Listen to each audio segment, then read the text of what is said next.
Hey there, Balanced Lady Bosses. Welcome to another epic of the Balanced Lady Boss Show.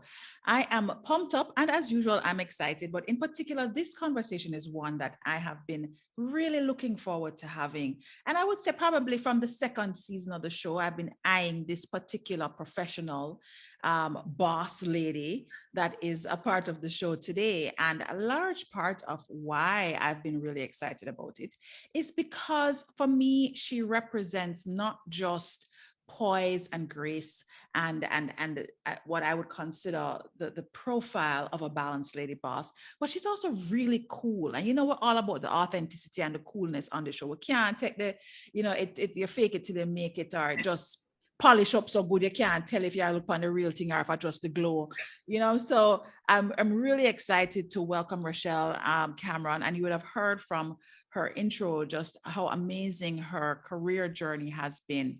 And I want us all, myself included, to get the tea today. Today we're getting the tea on Rochelle's life, okay? So welcome, Rochelle. Thank you so much for joining us. Thank you. I don't have any tea today. I'm drinking water. I'm doing a cleanse. I always had one cleanse. Somebody do one next cleanse. Somebody drink, come here and say water help with the skin to some drink water. Yes. And that's good because we'll actually be talking about that when we start to focus on bliss. So I'm going to deep dive into the cleanse situation because I'm also a girl that's all about cleanses. So excited. Okay. All right, Rochelle. So we're interested in what makes your life work. And essentially what that looks like is, how do you balance your boardroom, your bedroom, and your bliss?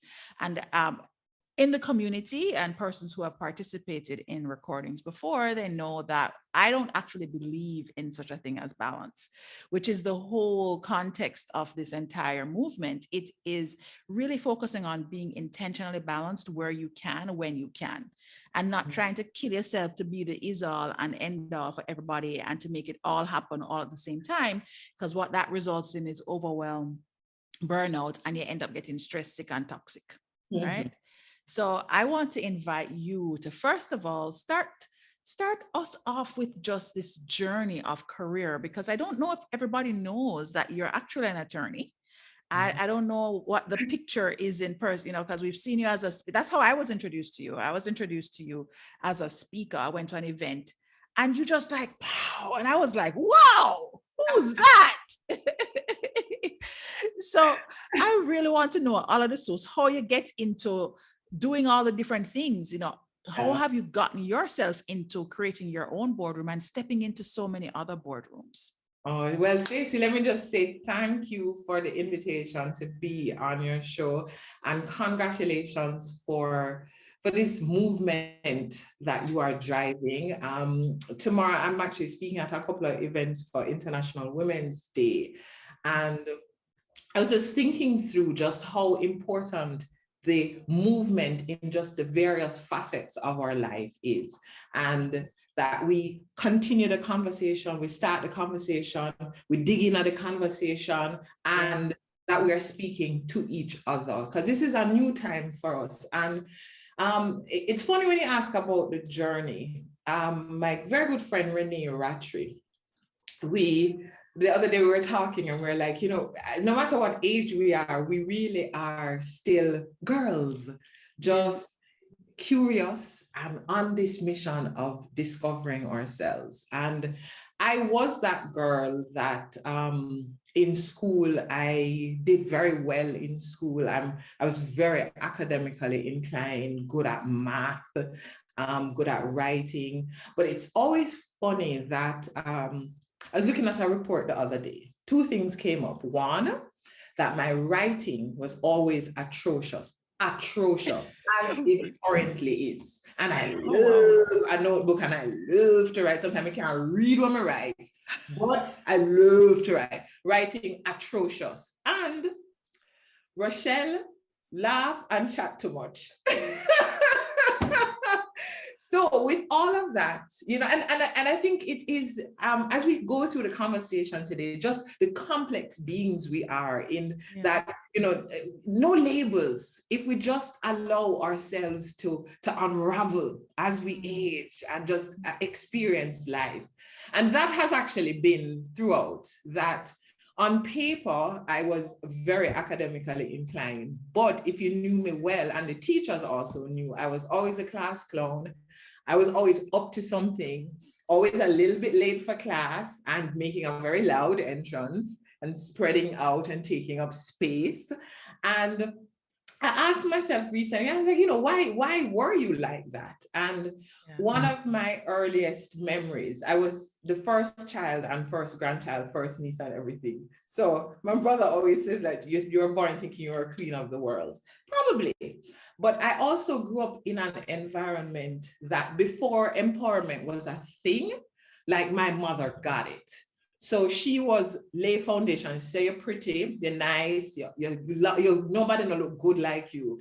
Me the prettiest person she know. The only reason me no win Miss Jamaica, I can't enter. She said, if you enter upon them, argument done. I love it. So she always had this thing, like if we moved past a lot of those physical parts of us and celebrated the person, this whole person. So I have been given a platform from early, which I think has just been such a blessing of appreciating myself. And very important too, because overachieving young ladies where it's, academics come, pretty easy to you. When you fail at anything, it is more devastating because you just always feel safe first in a class. So one of my, I did well in prep school. I went to Campion College, the great Campion College. I was deputy head girl. And at the end of sixth form, I was going off to do law. And at that time, there wasn't that big law faculty up there. There were like 45 people that were admitted, and I was not one of the 45. And I was devastated. Wow. Devastated. Again, Marcy, and you'll hear her come up a lot, the mother. Everything has a spin for her. And she's always like, well, God knows why you weren't supposed to go this year. And her thing is, we grieve, we allow ourselves to feel our feelings, but we also need to be able to move into the next day and the next opportunity and ask ourselves, what's in this for me? Because there's always something that God has in it for you.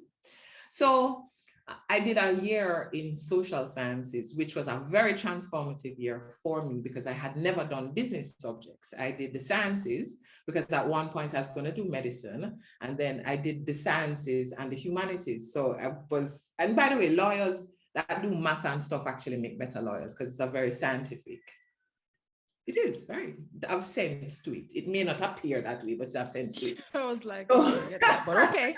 I believe you. I believe you. So I did like the math, the bio, the physics and everything. And I always just did, and I didn't get into law straight. But I hadn't done business subjects. I had never done econ, but it's statistics, I never did any of those things.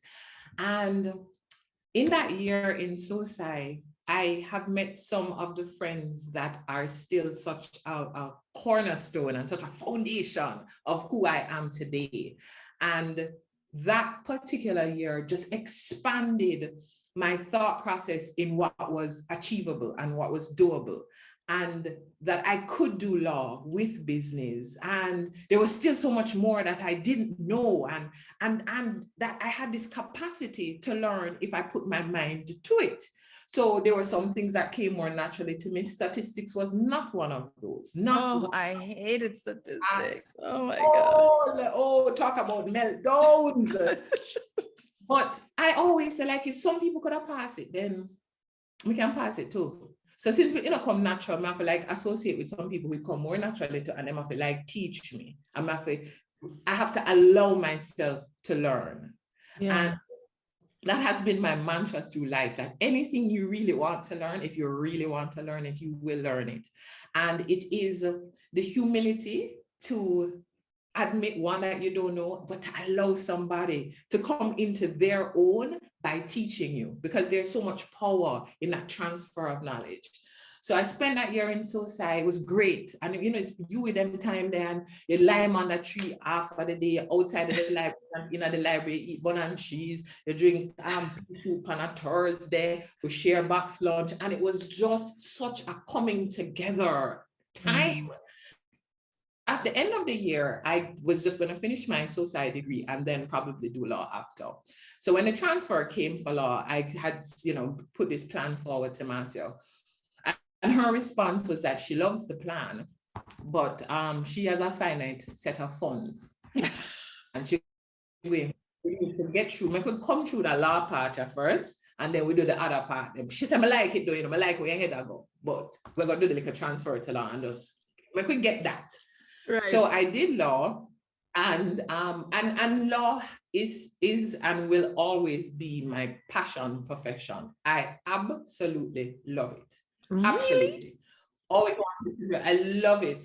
Absolutely love it. I love the practice of it. I love the study of it. I love the discipline behind it. And I think it has helped a lot with how I think and reason things out and how I'm able to argue things. And what it is though, is that, or the way we are educated in law is that we will leave high school and go straight into the profession. And it is one of the professions that touches and concerns everything. So you never did know anything about business, but you're going to advise on business, you know? Right. So I do, and I always now suggest to people to do a first degree in something else, whatever that something else is, because you don't need a particular cadre of subjects to do law. That's the beauty of it.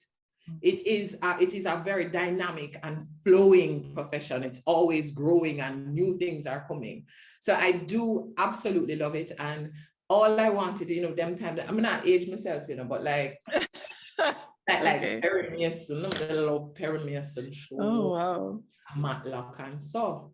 And in our Jamaican practice, because when you litigate and stuff and you go into court, you wear the gown and so and the bib to the Supreme Court. So it does look nice, it does look bossy. And I just wanted to be a litigator. And in fact, the path was I was going to be a prosecutor in the RM courts, and then I was going to be a prosecutor at the DPP's office. Then I was going to go on the bench, and then I was going to be Chief Justice of Jamaica. Oh, wow. Yeah. Very, and I'm very like that, very like ordered. Yes, yes. God has a way though of like saying, I like it, I like where you're going with this, but hand over back them keys because I got a different plan. So after I, because you do 3 years in the faculty, so 1 year in Jamaica, and then you go down to Barbados for 2 years. So you're leaving home for the first time, you've gone to another Caribbean country, them time we never really have no internet or no WhatsApp, calling. Everyone collect call, woman beg money and a ball, say you think you're gonna feel. And so it's immersion into this whole brand new life. So these nowadays children don't understand. There was a time when you had to wait until Sunday, join the line for the call. Yes. Mm-hmm. Yes. And you better use that time wisely because everybody behind you waiting. Yes. So, did those 2 years in Barbados, which were fantastic. Exposure to the Eastern Caribbean, exposure to the Caribbean, this melting pot of Caribbean nationals with all kind of accents till after a while you realize where people were from. And as much as we are so much alike, there were so many differences that you could learn from different places. And now you have friends from all over the region that you can call on. And went off to Trinidad Carnival. Didn't tell my mother. I didn't tell her until about 15 years later that there was this time that I left Barbados where you sent me to, and I went to Trinidad Carnival. I mean, for days she couldn't wrap her mind around this. She was like, "Suppose something did happen to you. You remember what that never happened." So I did the Barbados, came back to Jamaica. I was actually valedictorian at Norman Manley Law School. Wow. And then I went to a parish called Trelawney, and I was the clerk of courts in Trelawney. I work, when I tell you, I love it, I did love it. First when I said me going to Trelawney, I come from country, so I spent a lot of time on the local here with my grandmother, so I understood country life. But I was like, wow, There was nowhere in half a tree court that they could have put me. No, seriously. Oh, Trelawney, wow, that's really fascinating to me. So I'm such a city town. I'm a town girl and a city town. It's like, yeah. No, this is Trelawney. great. Wow. But what happens is when you work in a country court, you get exposure to a reality of a greater Jamaica than what's in Kingston. Mm-hmm. And you learn some things about yourself. So one of the things that I saw one of the judges I worked with recently, and she was like, she says, I always thought, wow, she's so hardcore, except if a child is involved.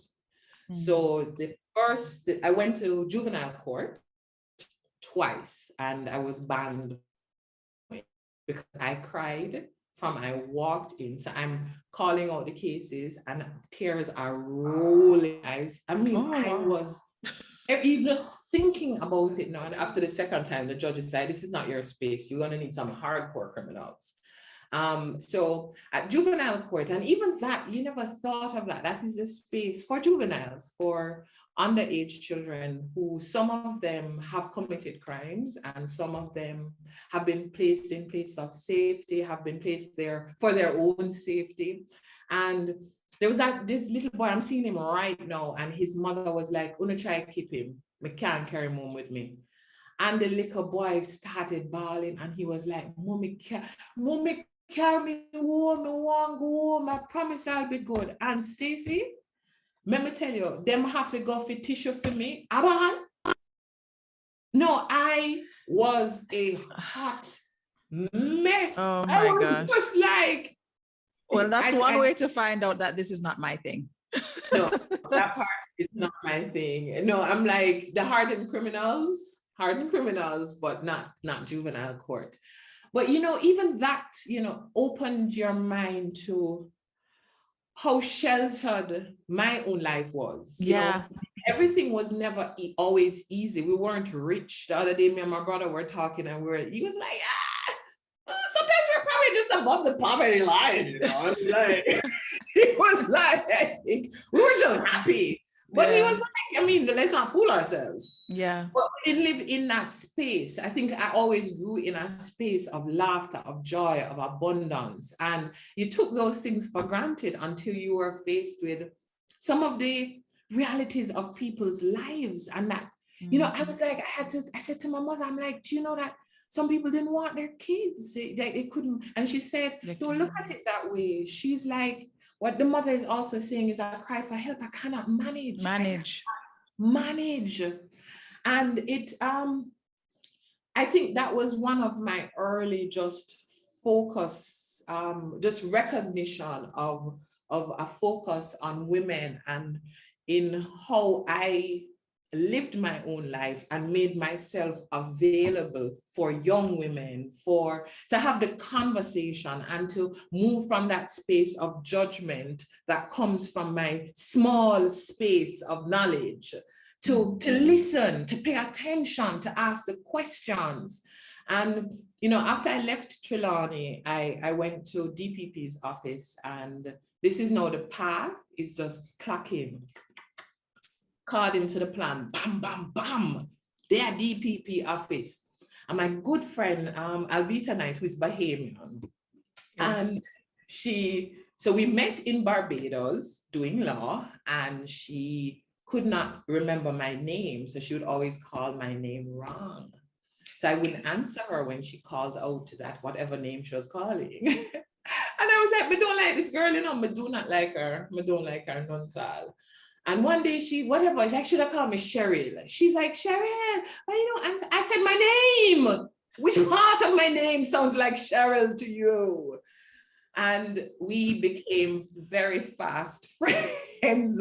And one of my very good friends. That's another thing, sometimes we don't recognize that we meet people at points in our lives to shape a future for us, that they are handpicked for us at a particular time. That's good.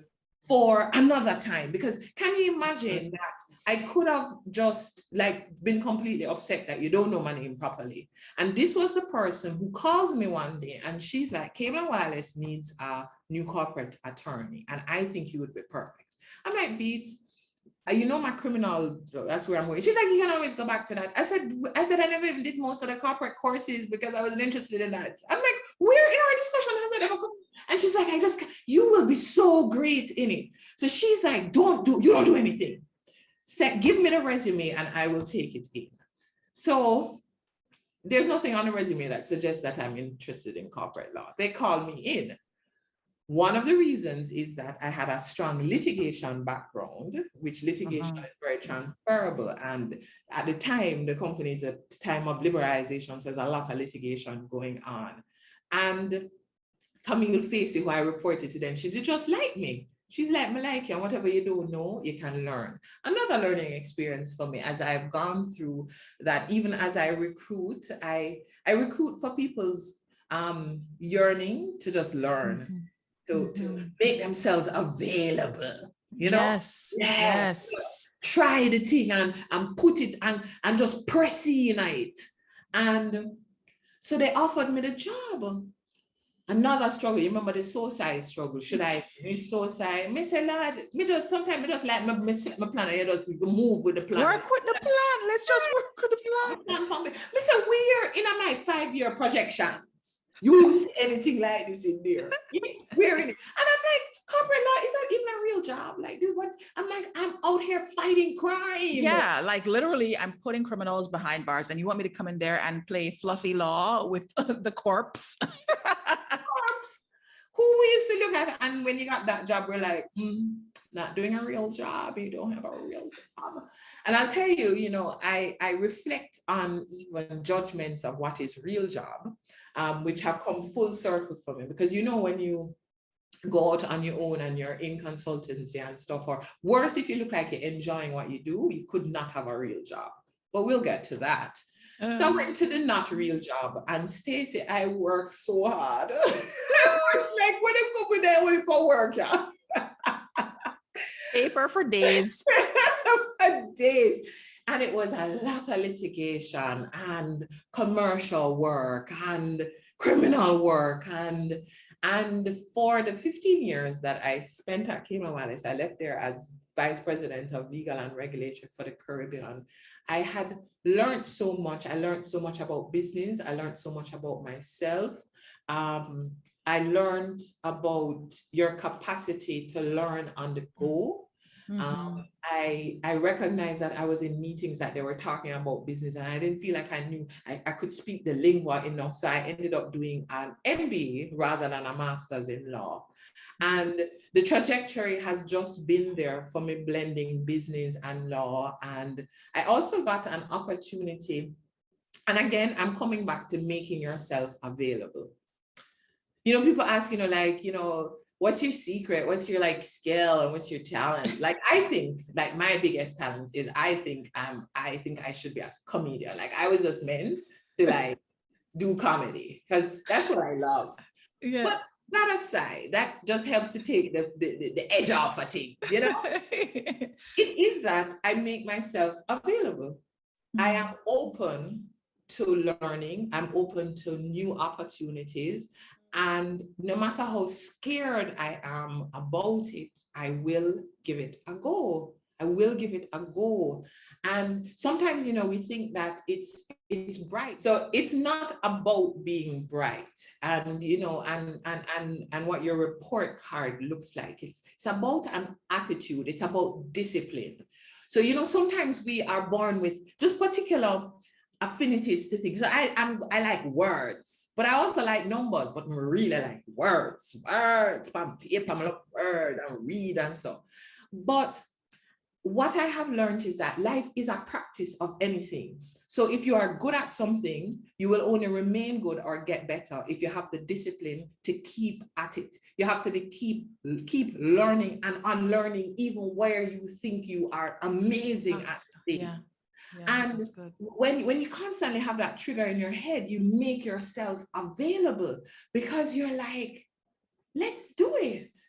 Okay, let me try it. What's the worst that can happen? The worst that can happen is that I don't try it, and that was my opportunity. Yeah. So I do find though that it wasn't that I had necessarily like I was just born with this, like, this kind of wisdom, like make yourself available. I think God has showed me, like, him did have to like move some things and like readjust it and say, see, look what me do for you. Yeah. Let's keep on. But also not to make yourself so rigid in a pursuit of anything that there's nothing outside of it. There's nothing.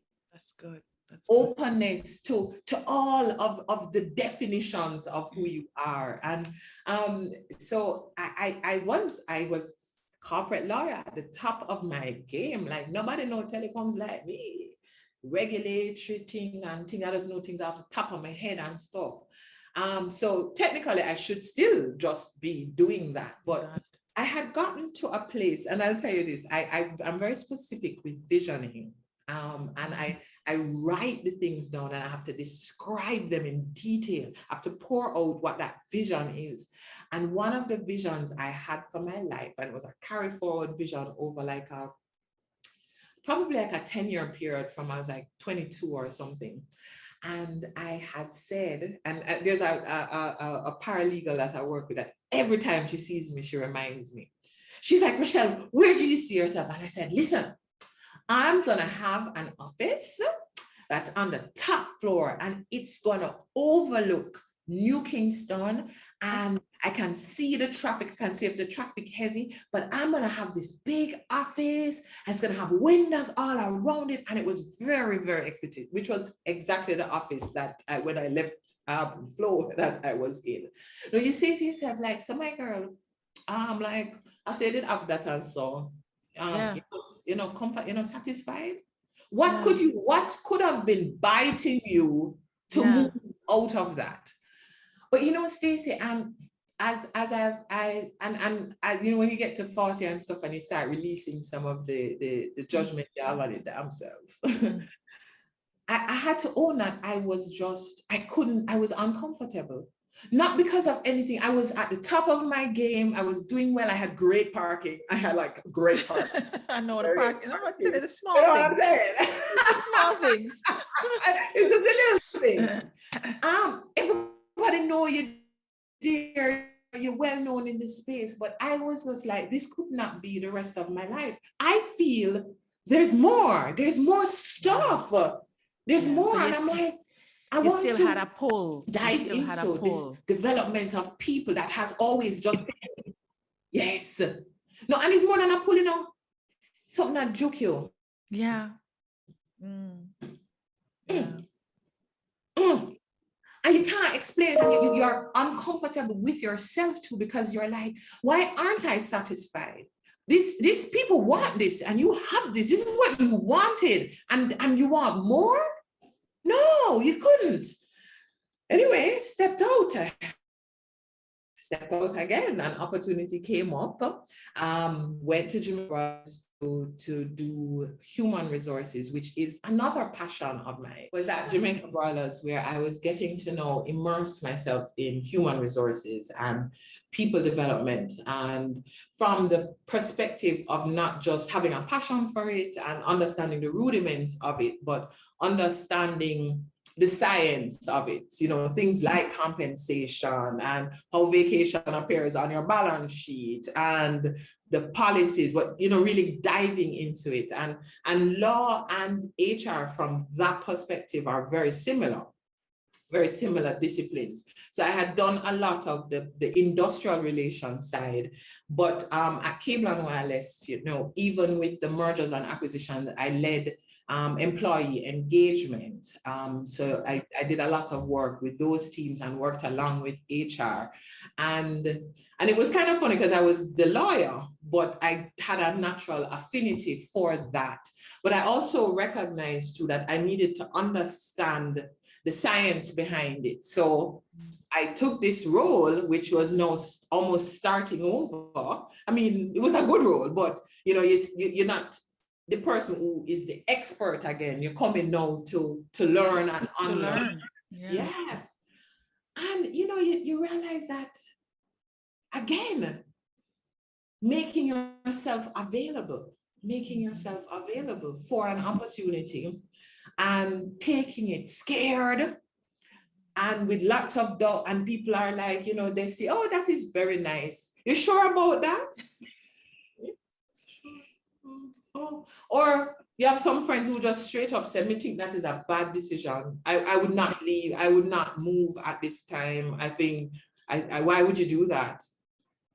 But I did it anyway, because the only thing I had to lose was myself, in that if I didn't, I would live with the regret of never having taken a chance on myself, not taking that big chance on myself, and not trusting that God would deliver me. I would be fine.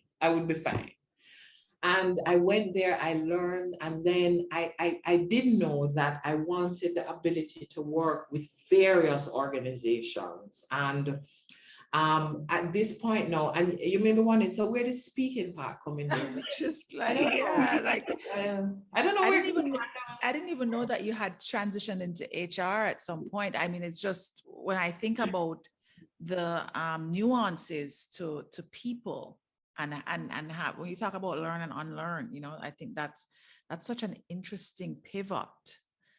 well, we got long before COVID. Girl, yes, okay.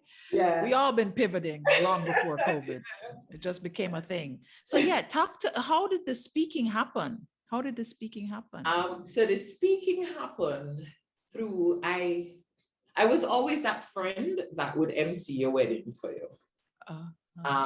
Which was always kind of funny because, it's just funny how for women, a female MC is not a big deal. I remember back in the day, like people would be like, but women don't have any joke to give. Oh, really? So I would MC weddings, and I attended a lot of funerals. So I would write a lot of eulogies. So people would just reach out just because they know that I write eulogies, and I would just write a eulogy, and sometimes I would deliver it. And I recall at Cable and Wireless, there was an event that had come up that they had wanted someone to speak. And I remember the person at the time who was heading public relations is one of my dearest friends of blessed memory, one Errol K. Miller. Let me tell you, I'm a friend. And so we used to, I remember when he met me, he's like, we're going to be friends. And we would swap MC notes because both of us process things the same way. So we have like notes of different things and jokes that you come in. So it's because MCing is not magical. It is like preparation, a lot of preparation. People think you just come and make up joke. No, you've been thinking about it. Right. Some you build on spot, but that comes with practice. And he was like, Rush, just come and do this thing first. And I'm like, no. He's like, come on, it's your kind of thing, just talk. And I had gotten a lot of good reviews from it. So they now started asking me to just speak at various things. Again, nowhere in the plan. I'm saying, God, when I look at the plan, the 10-point plan, I didn't see that in the 10-point plan. Oh, it's coming out. So I would do just these speaking engagements. And I remember Women in Energy. To this day, I am not sure why they had asked me to do it. And in fact, even now, after doing so many speaking engagements, every time somebody asks me, I'm like, me? What do you want me to talk about? It's still very humbling. Like, why did you want to hear from me? I'm like, oh my goodness. And I get so nervous when I speak, like, outrageously nervous, sitting corner kind of nervous. Yeah, it's quite a process. The first time Naomi and Catherine, who I work with on Emerge, saw me ahead of us speaking, they were like, she needs medication. They're like, she ain't gonna make it.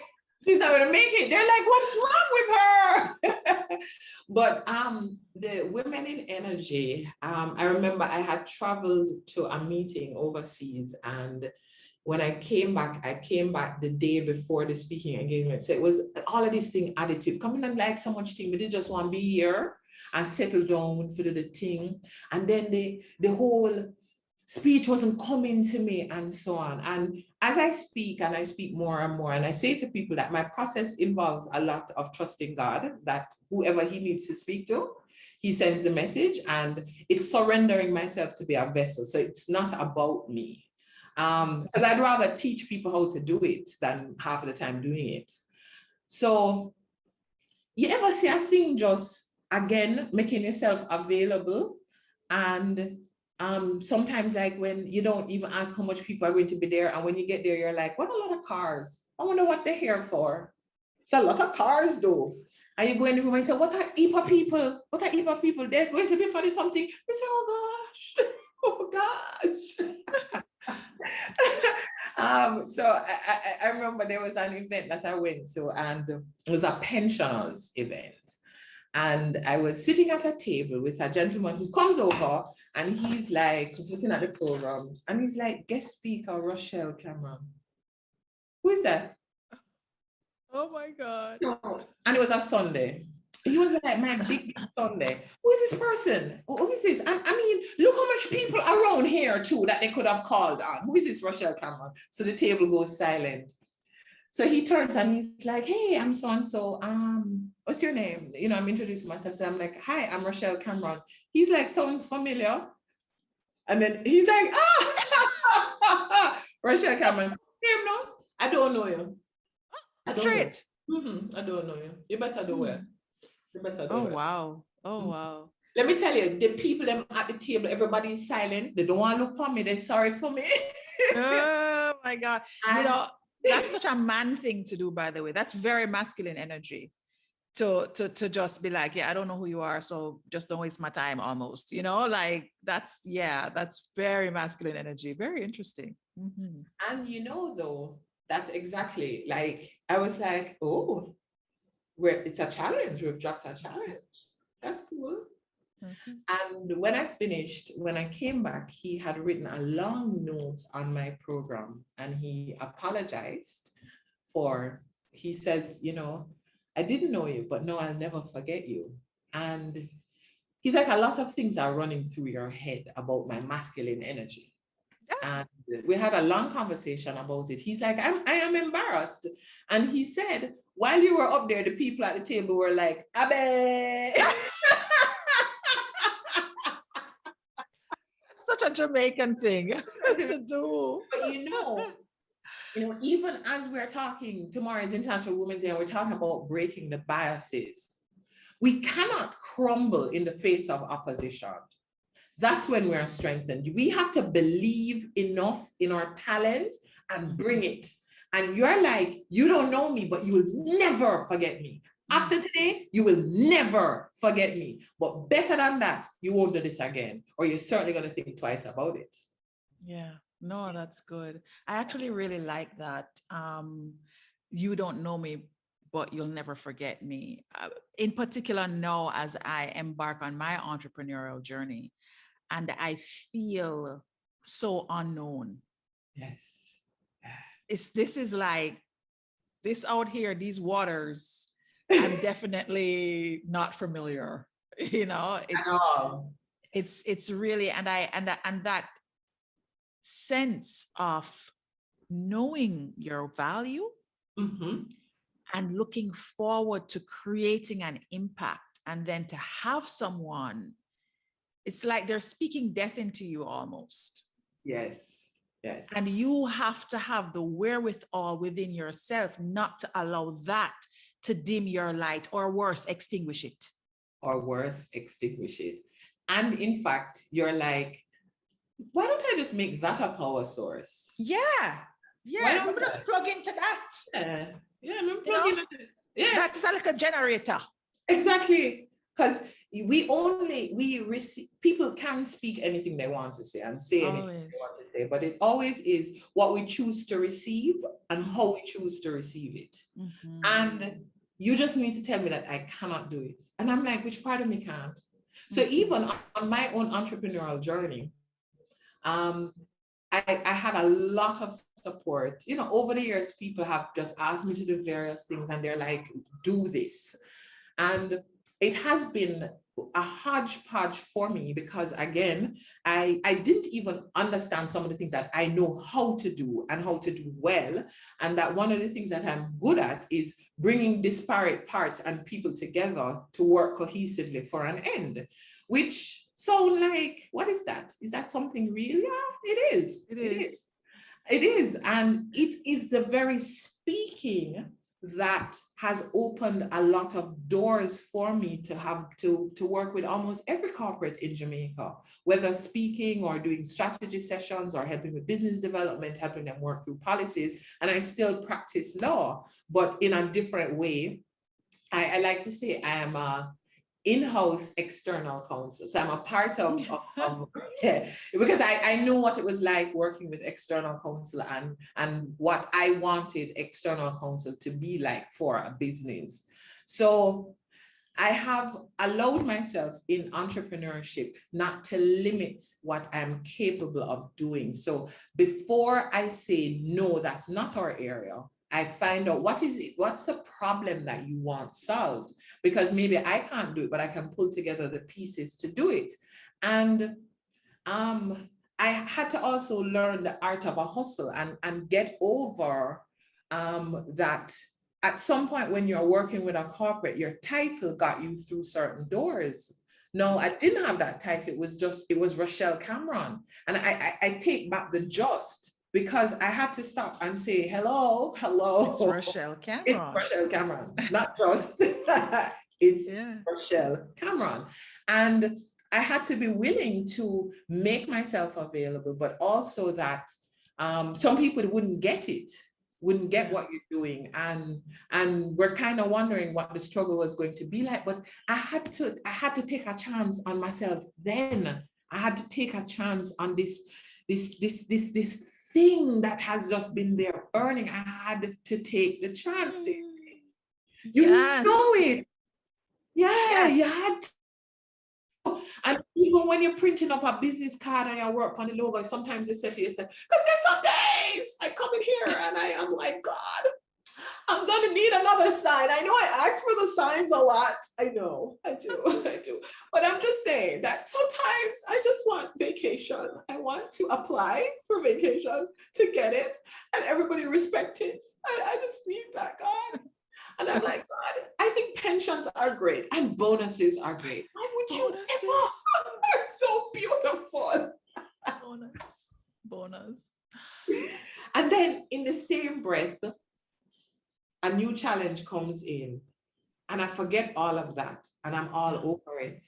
And I get to work with a team of people who I feel like God just handpicked them again from particular times in my life that I could work with them, and now we can work together well as a team. And the name of my company is actually, it's Prescient. Prescient. So it's slaughtered all the time. Most people don't know how to spell it. And I struggled with it. The name had come to me, Stacey, may I tell you. And one of my good friends called me and she's like, there's a word that has come to her all of this week and it should be the name of the company. And I said, the word that has come to you is Prescient. She's like, did I send you something with it? And I said, no, because it's been coming to me. And she said to me, you remember Nike, like a lot of people can't pronounce it and Apple doesn't make sense. You have to believe that one day, if nothing else, there'll be like that company that starts with P. Real talk. I went out on my own. And I remember when March 10th, when the first case is announced, and I went to the supermarket and I was just walking up and down the supermarket.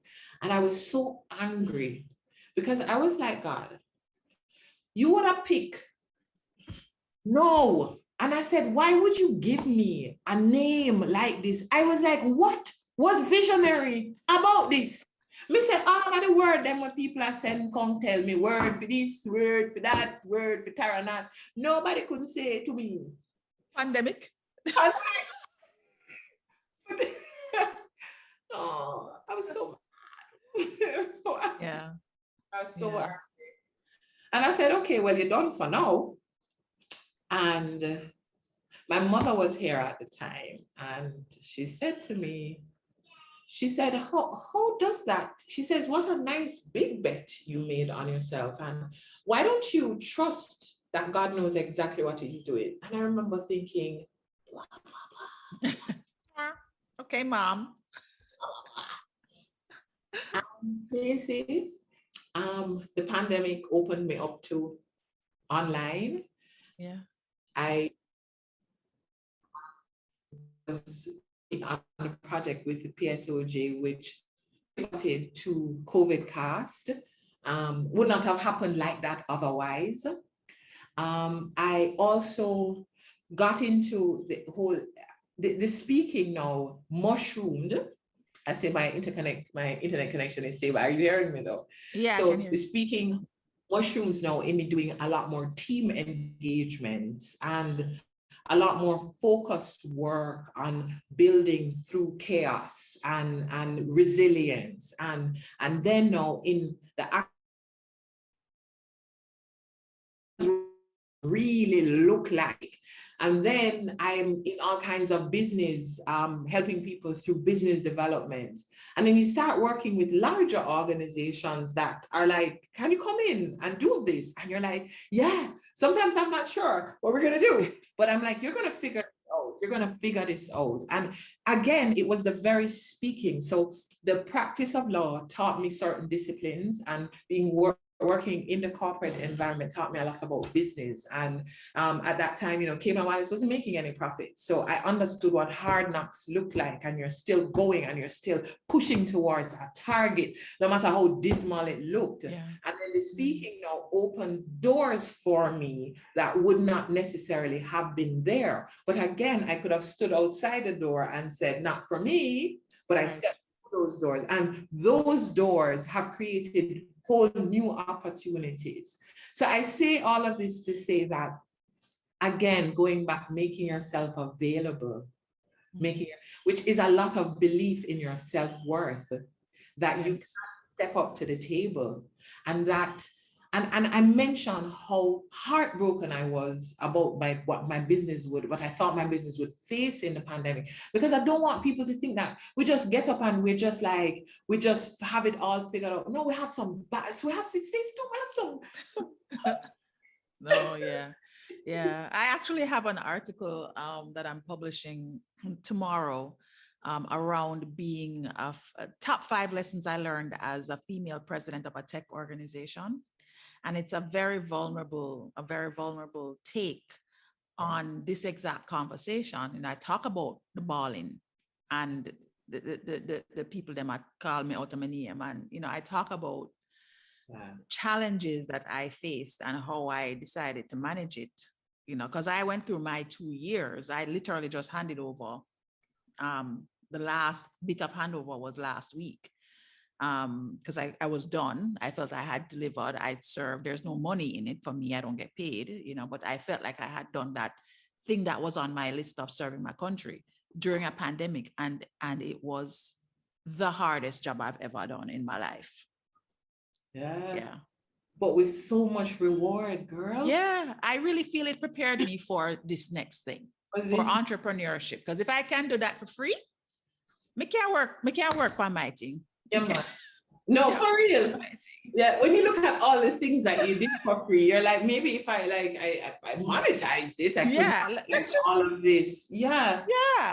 Yeah. One of my very good male friends had said to me, he said, Rochelle, if a guy had like quarter the talent that you have, he would be like making bank. Yeah. Making bank. And he said, always, every single solitary time you start disbelieving yourself, he says, go back to your source, because he knows how my source is God. He said, go back and remember what you always tell me, that he gave you all of this. He will clear the path, and you have to be fixed on the purpose. And in fact, he reminded me to be fueled by the detractors, to be fueled by the men who are like, oh, so it's a girl. A girl? Girl? Which girl? No, it's a woman. Yeah. Woman. No, and please don't start your meeting with like with the girls that are here. I'm like, where are those girls? They're at school. Girls here. No, there are no girls here. Oh, can we just address that straight? Love it. And I mean, you sit in a boardroom that, so I'm never proud of saying I'm the only woman in a space. So from I go around and I look at me, say, nobody else not here. Yeah. Not only am I raising it, I am making the options available to you. I'm telling you who we need here, the talent that is coming on it, the balance that we need. But then when I'm there also, I have to show you what we're bringing to the table. And yeah, I've had the moments where, hey, Roch, get a cup of coffee there for me.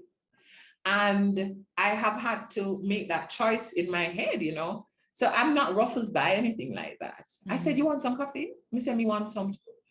Me say, me need little coffee. Look at them on condensed milk. When you bring it, put some condensed milk in there. As you were. Oh, I love that. I love that. Make notes, guys. Make notes. Okay. Like, gosh, so many gems. Jesus. We have to recognize that and Stacey, let me tell you, you know, that we still have to have a day that we have to celebrate that, you know, our achievements. I struggled with that concept for a long time. But I'm like, you know what? Celebrate. We need to celebrate. We need to be supporting each other. We need to be showing the next generation what can be done. Because there was a woman I would have looked on. I would have looked at Audrey Hinchcliffe and see what she was able to do. I was able to see what women have overcome, not just those who have created great businesses and enterprises, but some that you do not know. You've never heard of them. Yes. My friend, his mother, when his mother passed away, oh my gosh, she passed away in her 90s. And we'll talk about Christian with this because she had him at 45. Let me take a sip of my water. And him always used to say, Roche, remember my mother did have me as a big woman long before them did have all kind of like tests where you can do. Yes. Yes. And at her funeral, Stacey, and I'm a baller, as you can see. Girl, when I hear some big man talk about this woman, about when them down in Walton Park Road, and this lady was like, for a stretch is only she have light. And she set up her yard with benches and desks so that they can come in and do them homework at evening time. And when you pass a morning time, you must get a bowl of porridge. When you come home, she cook for the neighborhood children because her thing is the value she was going to bring is in the next generation. This is way before we're talking about empowerment and next generation and those things, you know. This is way before. This is not somebody who would have been watching these YouTube videos, who was watching Oprah. I mean, I was like, how? I remember when he did well, and he moved her up to him house. Him said she lasted probably about 2.5 weeks. And her thing was that she not see nobody a pass a daytime up at that year. She said, this couldn't be how I'm spending the rest of my life. She said, you understand, like there are children to be fed.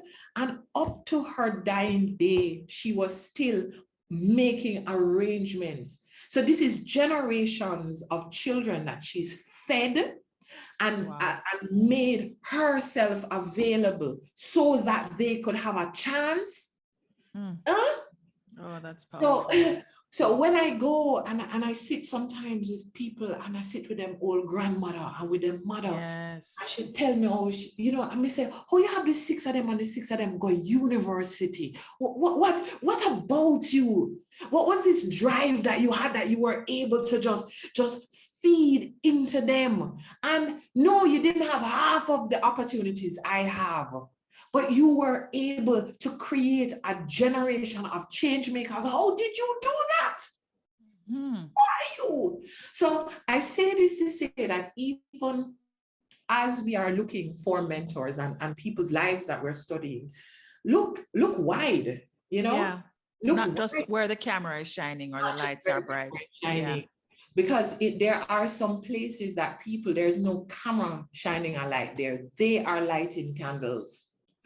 They are illuminating a pathway for people who it's not their children. I mean, I'm just amazed. And my grandmother's in her 90s now, and she still can, if you give her a set of numbers, she can calculate it in her head. And she was like the village lawyer, village doctor, the mayor, and thing. Is like this actual little bit, and she is just take charge. She's a boss babe. Yeah. She was a boss babe long before we knew what a boss lady was. Well, Yes. boss mom was. We didn't know what that was. Never have those words. Never. So even as I am in, I have platforms, and since I don't take my platforms lightly, I don't think I've been given these platforms so that I can create just wealth for myself. I don't think the Lord placed the wealth is not in the cash wealth. The wealth is in feeding into generations, feeding into people who I may never meet, but there was something that they needed to hear. And I made myself available to be the vessel for it. That I can go into organizations and, sometimes you go in and there are little problems. There's a few problems that really could, you're just like, wow, you got a problem. But I've seen problems in large organizations. So I'm like, that's where the challenge is. That's where like the dynamism is, that there's always something going on. And I'm like, yeah, you gotta have some problems for me to solve so that my company can make money. So I don't shun your problems. I like your problems. Bring your problems over here. Yes. So can you imagine with all of that now? And I'm going through, very focused on my career. I went to a gynecologist once when I was, what would I have been at that time? I was probably like 38, 39. And nothing we feel free to do in this country, like to talk about your reproductiveness. Oh, yes. If you're not a baby and if you're not this and you're not that and all the things. Yeah. Yeah. And I remember when I went to the gynecologist, she was asking me about my career and stuff, which I was very proud of. And she was like, okay, just be mindful that you're not truly a woman until you've had kids. And a gynecologist said that out loud? yeah.